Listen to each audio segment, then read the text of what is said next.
여러분, 기업 부채 비율 이제 세계 4위까지 올랐습니다. 일본이 4위였는데 이제는 일본보다 더 빨리 우리가 올라가게 된 거죠. 엄청납니다. 부채 비율 한번 보실래요? 2022년 3분기입니다. 3분기면 9월 말 현재예요. GDP 대비 기업 부채 비율이 무려 말입니다. 119.1%입니다.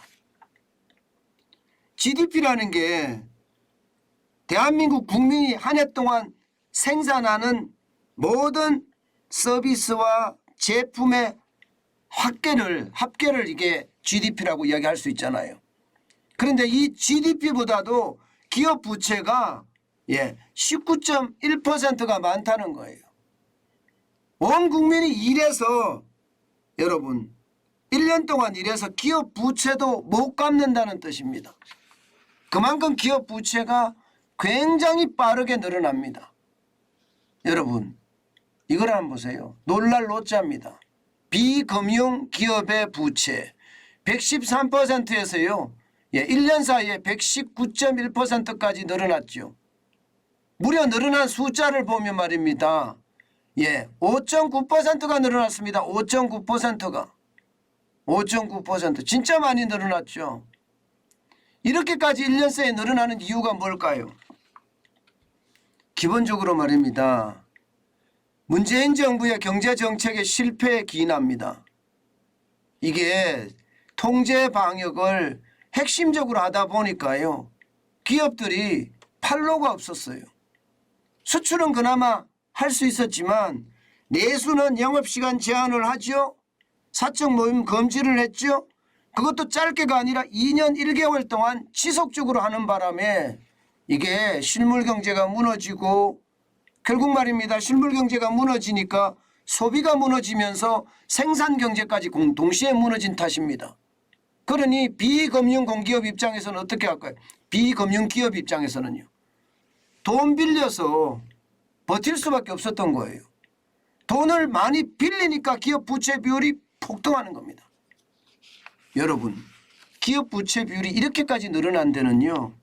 전 세계에서 베트남 한 곳 빼고는 없습니다. 워낙 빠른 속도로 올랐습니다. 베트남은 말입니다. 여러분 굉장한 성장을 이루는 국가예요. 그렇기 때문에 기업 부채가 늘어나는 것도 베트남의 어떤 성장의 단면이라고 보면 되지만 대한민국은 그것도 아니잖아요. 성장률은 꼬꾸라질 대로 꼬꾸라지고 부채는 늘어날 대로 늘어난다는 것, 이것은 말입니다. 결국 우리 경제가 최악의 상황으로 지금 몰리고 있다, 이런 얘기가 되는 겁니다. 게다가 금융기업도 보세요. 84.2%에서 93.5%로 늘어나거든요. 금융기업조차도 부채가 늘어난다는 것은 여러분 결국 말입니다.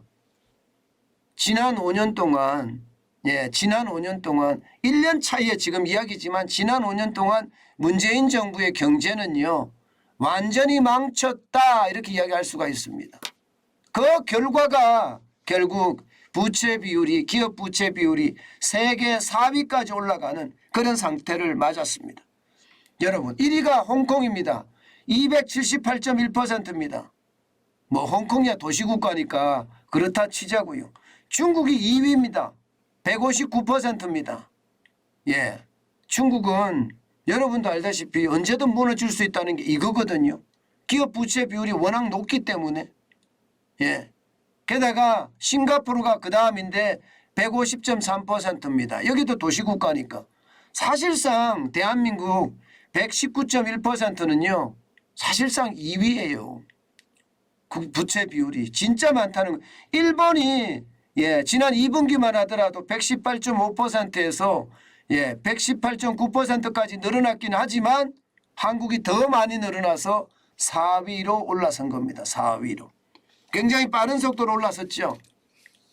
그러니 얼마나 우리 경제가 심각한지를 보여주는 저는 확실한 단면이 아닌가, 저는 그렇게 생각을 합니다. 여러분 이거 한번 보세요. 지금 6월 말까지만 하더라도 2,476조 3천억 원이 여러분 기업 부채였습니다. 그런데 지금 3분기까지 가게 되면 아마 이게 적어도 말입니다. 적어도 60조 이상 늘어난다. 60조 이상 늘어나면 2,500까지 올라가나요? 예, 2,530까지 올라갈 겁니다. 엄청난 기업 부채가 늘어납니다. 제가 여러분들에게 문재인 정부에서 진짜 다 망쳤다는 이야기를 계속하는 이유가 2017년 대비 전가율 보세요. 기업 부채 비율이 45.78%잖아요. 엄청나게 늘었습니다. 5년 동안에. 5년 동안에 이 정도까지 는다는 것은요. 경제를 망쳤다 이렇게 이야기해도 결코 틀리는 말이 아닙니다. 문제는 여러분, 문제는 기업이 벌어서 갚을 수 있어야 되잖아요. 그렇지가 못해요. 지금 내년에 보면 성장률이 이게 한국은행의 성장률 전망치거든요. 1.7%입니다. 최악입니다. 예, 성장률이 1.7%면 역대급으로 보면 적어도 한 4번째, 5번째, 좀 더 가면 6번째 정도 될 거예요. 1956년 뭐 여기까지 포함을 하면 1956년까지 포함하면 그때가 0.6% 성장했거든요. 예, 그때까지 포함하면 한 6번째. 1.7%라는 수치가 그만큼 위기란 뜻이에요. 위기. 이렇게 위기인데 성장률이 이렇게까지 안 된다고 이야기하는데 기업이 빚을 갚을 수 있을까요? 이 많은 빚을 못 갚으면 어떻게 될까요? 그야말로 줄도산이 일어날 가능성 굉장히 크지요. 줄도산이 일어날 가능성이 굉장히 큽니다. 성장률이 이러면요. 게다가 내년 상반기 성장률이 최악이라고 이야기하면 기업의 어떤 충격은요. 저는 굉장히 클 수 있다고 생각합니다. 예, 그나마 말입니다. 벌어서 원금도 갚고 이자도 갚을 수 있으면 다행이지만 성장률이 1.7%까지 가고 상반기의 어떤 성장률이 하반기보다가 훨씬 못하다는 이야기가 나오는 것은요. 결국 말입니다. 여러분. 기업들이 줄도산할 수도 있다는 지금 경고예요. 경고. 예, 그만큼 심각하다는 거예요. 게다가 말입니다. 수출도 최악이잖아요. 적자 행진입니다. 올해 11월 20일까지만 하더라도 무역 적자가 399억 7,800만 달러까지 가고 있습니다. 이러니 뭐 지금 기업 입장에서는 제대로 되는 게 없잖아요. 제대로 되는 게. 내년에도 이 어떤 기조는 이어질 거라고 봅니다. 그러니까 성장률이 1.7%까지 떨어진 거죠. 성장률이. 문제는요. 이대로 계속 갔을 때 괜찮을 건가? 게다가 여러분 이자 갚을 수 있을까요? 빚은 많고 벌이는 안 돼요. 그럼 이자 갚기가 쉽지 않겠죠. 결국 말입니다. 부채 폭발이라는 최악의 시나리오가 써질 수도 있습니다. 그만큼 위험하다는 거예요. 게다가 여러분 기업 부채 폭발은요. 그 어느 때보다 위기라고 이야기할 수 있습니다. 왜냐고요? 여러분도 잘 아시다시피 가계부채는 소액이 다수를 가지고 있습니다. 소액을 다수가 가지고 있습니다. 그런데 기업부채는요. 거액을 소수가 가지고 있습니다. 이 말은 무슨 말이냐. 가계부채가 줄줄이 파산한다고 하더라도 기업부채 한 곳 파산하는 것보다 못할 수도 있다는 뜻이에요. 그런 차원에서 보면 기업부채의 폭발은요. 어마어마한 어떤 부실로 터지지 않겠느냐 그런 이야기가 많이 커지고 있는 거고요. 우리가 IMF 때 우리는 많이 봤습니다. 얼마나 많이 심각한 기업들이 무너지는지 말입니다. 지금 우리 기업이요. 여러분 그 어느 때보다 심각하게 무너질 수 있습니다. 왜냐하면 경제 체력이 약해질 대로 약해졌거든요. 제가 자꾸 문재인 정부 이야기를 하는데 그 이유가 경제를 완전히 망쳐난 정부이기 때문이에요. 이대로 가면 여러분 버티지 못한다니까요. 진짜 버티지 못합니다. 결국 말입니다. 결국 최악의 상황을 맞을 수밖에 없는 게 현실이 되겠구나 이런 얘기도 나옵니다. 최악의 상황을 맞을 수밖에 없는 게 현실이 되겠구나. 여러분 그게 만약에 현실이 됐을 때 모든 상황들은요 최악으로 갈 수도 있습니다. 안 그래도 말입니다. 한계 기업의 비중은 굉장히 높습니다. 여러분 알다시피 한계 기업 비중이 얼마나 높은지 뭐 가히 짐작이 가잖아요.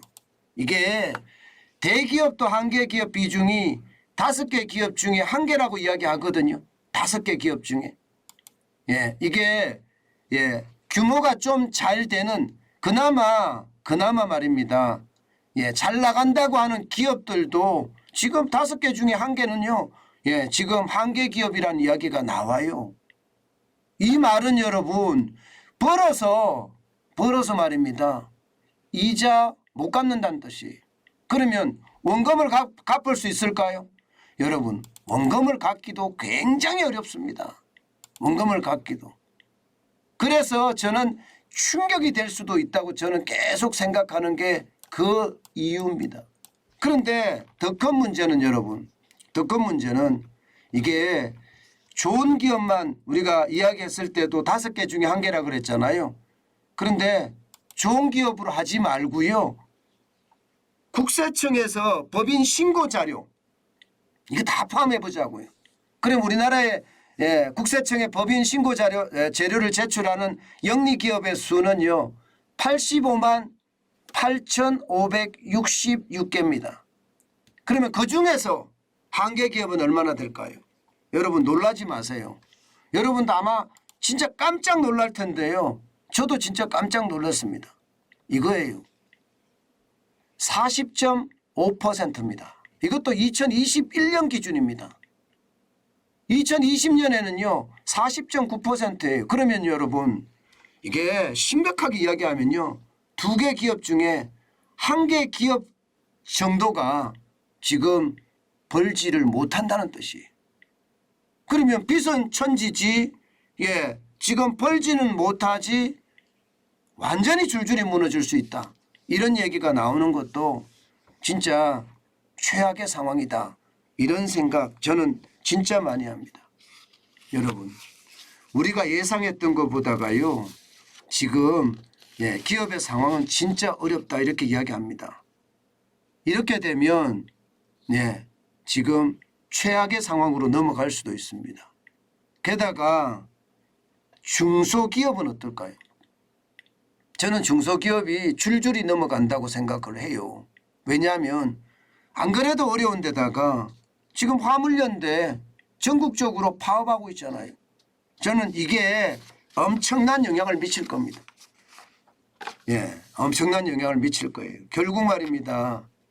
우리 경제가 잘 되려고 하면 기업이 쭉쭉 밀고 나가야 되거든요.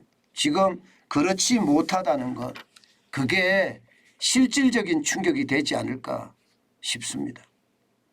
여러분 예상했던 것보다가 기업 부채는 심각합니다. 예, 이게 국제금융협회가 이게 이야기를 하는 거거든요. 보고서를 국제금융협회가 낸 겁니다. 그렇기 때문에 그 위기의 강도가 저는 더 세다고 봅니다. 국내 기업에서 국내 어떤 연구기관에서 냈다면 뭐 정부의 눈치 보면서 이게 약간 마사지 조작이죠. 사실은 그것도 조작을 했을 텐데 지금 해외 연구기관에서 냈다는 것은요 그만큼 충격적이다. 저는 그렇게 생각합니다. 기업들이 최악의 상황 저는 안 맞았으면 좋겠지만 맞을 수밖에 없지 않을까. 저는 그렇게 두려워하고 있습니다.